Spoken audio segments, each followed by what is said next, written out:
Vetëm një thelbi hudhër të marinuar dhe jetoni 100 vjet. Ja si ta përdorni. Ka nga ata që adhurojnë dhe ka nga ata që e kanë frikë. Ka nga ata që e përdorin në çdo pjatë dhe ata që e shmangin vazhdimisht. Ky është një produkt natyral shumë i rëndësishëm për mirëqenien dhe jetëgjatësinë e njerëzit, citon studimi. Sipas te Bahel, do të rendisim përfitimet kryesore që do të merrni nga konsumi i rregullt i hudrave në dietën tuaj të përgjithshme. Hudra është një recetë e njohur për më shumë se 5000 vite. Në kohët e lashta është përdorur nga mjekësia popullore kineze.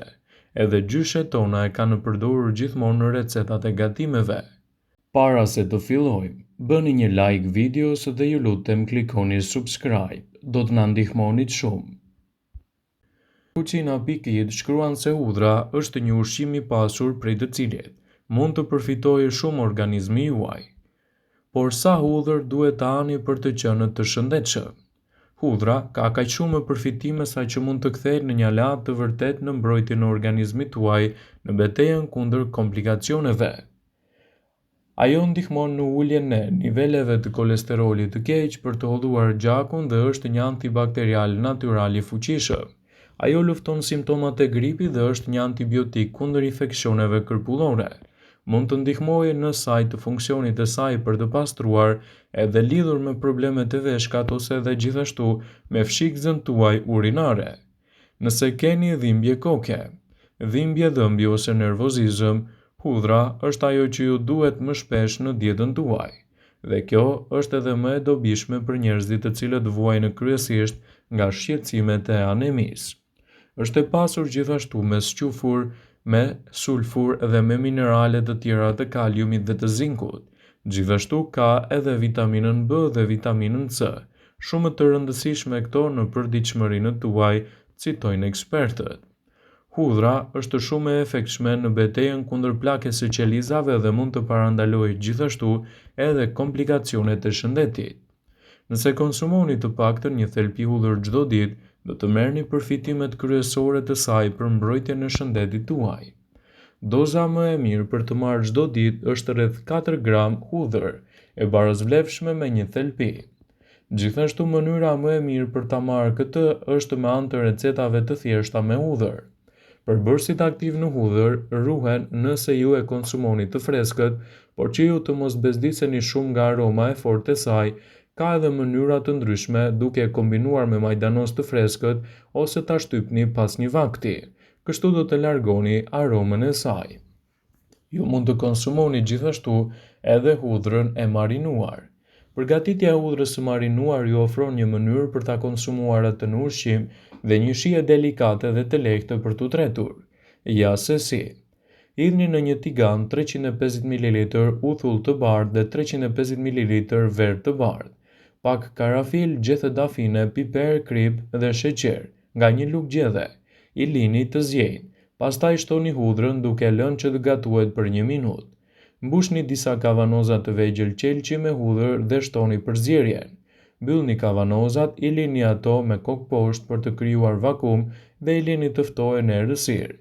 Ju mund ta përdorni atë pas 1 muaji në recetat tuaja të përgjithshme për të marrë ndikimet e efekteve të jashtëzakonshme që hudra do të ofrojë për shëndetin tuaj. Hudra ka veprime të mira edhe për personat që vuajnë nga hipertensioni.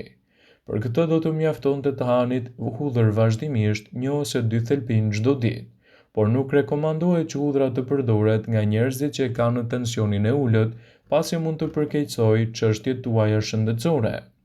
Mjekësia moderne ka njohur aftësinë që hudra mund të ofrojë në shëndetin tuaj. Edhe në receta të ndryshme këshillohet të përdoret gjithmonë një thelbi hudhër për të marrë vlerat e saj dhe për të evituar kështu edhe komplikacionet që i kanosen shëndetit tuaj. Hudra është e mirë për organizmin. Ajo do të ofrojë gjithashtu edhe një mbështetje të funksioneve të kujtesës.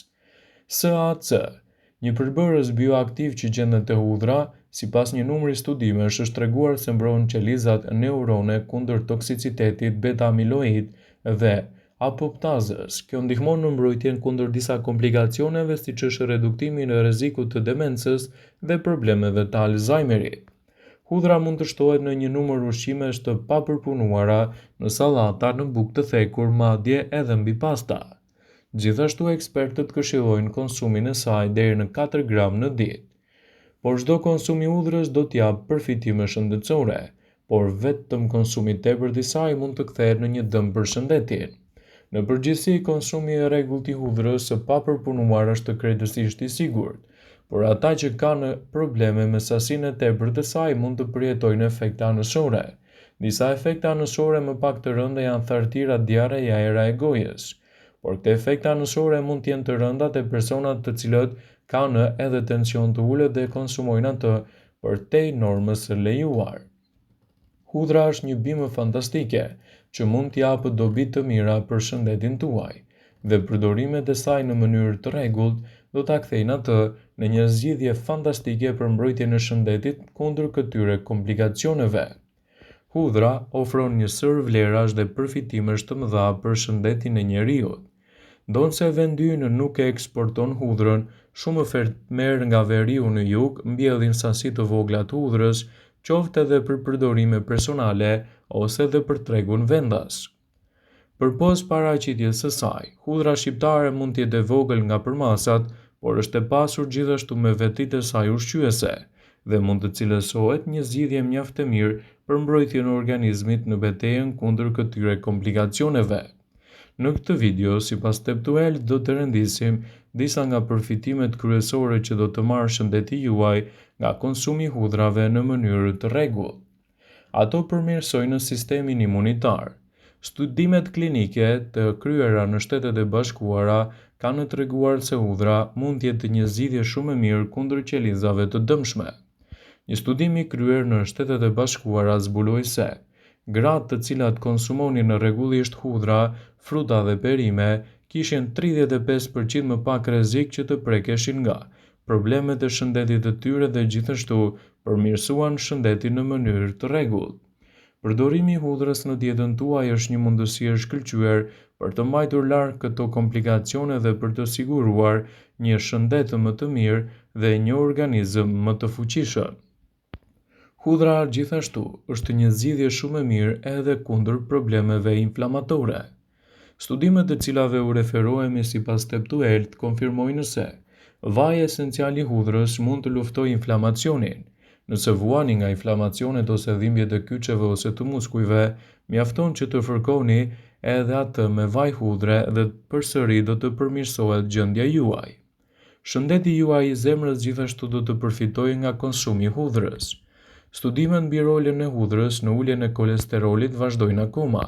Të dhënat janë premtuese sipas ekspertëve, të cilët thonë se hudhra mund të ketë ndikime pozitive në zgjerimin e enëve të gjakut dhe në uljen e tensionit të gjakut.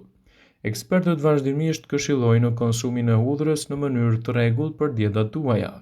Kështu vlerat që do të merrni prej saj do të jenë fantastike. Ekspertët rekomandojnë 4 gram hudhër në ditë për të ulur rrezikun e këtyre komplikacioneve që lidhen me shëndetin e zemrës. Por kujdes, duhet të kenë personat me tension të ulët, pasi hudhra mund të ndikojë në uljen e tepërt të tensionit të tyre. Gjithashtu, në këto raste duhet të konsultoheni me mjekun tuaj për të evituar komplikacionet. Flokët dhe lëkura juaj gjithashtu do të përfitojnë ndjeshëm nga konsumi i hudhrës në mënyrë të rregullt. Hudhra është e pasur me antioksidantë që janë efikas edhe në betejën kundër bakterieve të këqija. Ato pastrojnë lëkurën prej tyre dhe zgjidhin gjithashtu edhe problemet e akneve. Gjithsesi, këshillohuni të konsultoheni me dermatologun tuaj për të evituar gabimin në përdorimin e tyre. Vlerat e hudhrës përvetësohen shumë lehtë edhe kur ajo është e grirë dhe e freskët përpara konsumit. Kështu, vlerat që do t'japin shëndetit tuaj do ta kthejnë atë në një aleat të çmuar në betejën kundër këtyre komplikacioneve. Megjithatë, nëse duhet ta gatuani, sigurohuni që të mos i nënshtrohet temperaturës më të lartë se 90 gradë, por 60 gradës më është e këshillueshme për të mos humbur vlerat e saj. Vëmendje, ju bëjmë me dije se informacionet në këtë video kanë për qëllim që të plotësojnë, të mos zëvendësojnë këshillat e mjekut tuaj ose të ofruesit të kujdesit tuaj shëndetësor. dhe nuk kanë për qëllim që të mbulojnë të gjitha përdorimet e mundshme, masat paraprake, ndërveprimet ose dhe efektet e tyre negative për shëndetin tuaj. Pasi ta dëgjonit këtë video, do ju ftoja t'i bënit like dhe ta shpërndanit atë në profilin tuaj në mënyrë që të informohen dhe miqtë tuaj.